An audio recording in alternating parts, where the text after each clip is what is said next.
بسم اللہ الرحمن الرحیم۔ اسلامک ڈیفنس کے معزز سامعین، السلام علیکم ورحمۃ اللہ وبرکاتہ۔ آج ہماری حکایت کا موضوع ہے اپنے مقصد تک پہنچنے والا چل باز عاشق۔ حضرت شعبی رحمۃ اللہ علیہ بیان کرتے ہیں کہ لقمان بن عادیہ جس نے 7 صدیاں عمر پائی تھی، عورتوں کے عشق میں مبتلا رہتا تھا۔ وہ جس عورت سے بھی شادی کرتا، وہی عورت اس کی عزت کے معاملے میں خیانت کرتی تھی، یہاں تک کہ اس نے ایسی کم سن لڑکی سے شادی کی جس نے مردوں سے شناسائی نہیں کی تھی۔ اس نے اس کے لیے پہاڑ کی چوٹی پر ایک گھر کو دھوایا اور پھر زنجیر کی سیڑھی بنوائی اور اسی کے ذریعے اس کے پاس چڑھ کر جاتا اور اترتا تھا۔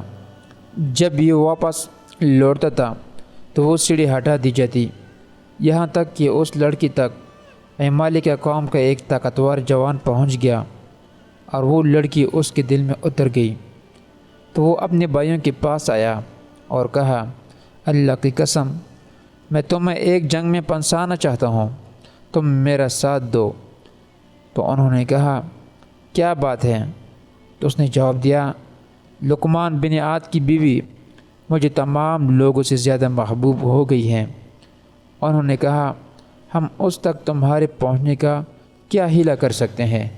اس نے کہا، تم اپنے تلواروں کو جمع کر لو اور مجھے ان کے درمیان رکھ کر ان کا ایک بڑا گٹھڑ بنا لو، پھر کہو ہم نے سفر پر جانے کا ارادہ کیا ہے اور اپنے واپس لوٹنے تک اپنی تلواریں آپ کے پاس امانت کے طور پر رکھنا چاہتے ہیں، اور وہاں اس کو اپنی واپسی کی تاریخ بھی بتا دینا۔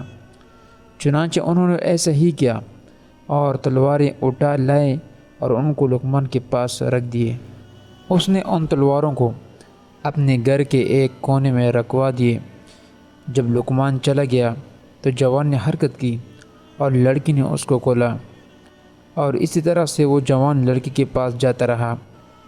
جب لڑکی محسوس کرتی کہ لقمان آنے والا ہے تو اس کو تلواروں کے درمیان چھپا دیتی۔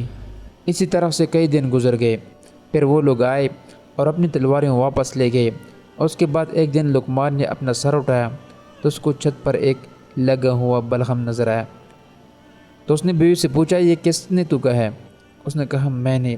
لقمان نے کہا، تم تھوکو۔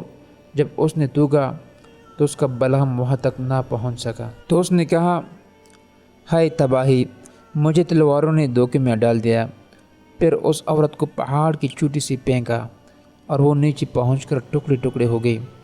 پھر وہ غصہ ہو کر نیچے اترا تو اس کی سحر نامی بیٹی تھی، وہ سامنے آئی اور اس نے پوچھا، بجان کیا بات ہے، آپ اتنے غصے میں کیوں ہو؟ تو اس نے جواب میں کہا، تو بھی عورتوں میں سے ہے۔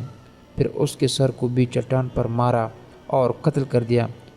تو اس وقت سے عرب میں ایک کہاوت چل نکلی، ما اذنبت الا ذنب سحر، عورت نے کوئی گناہ نہیں کیا مگر سحر والا گناہ کیا ہے۔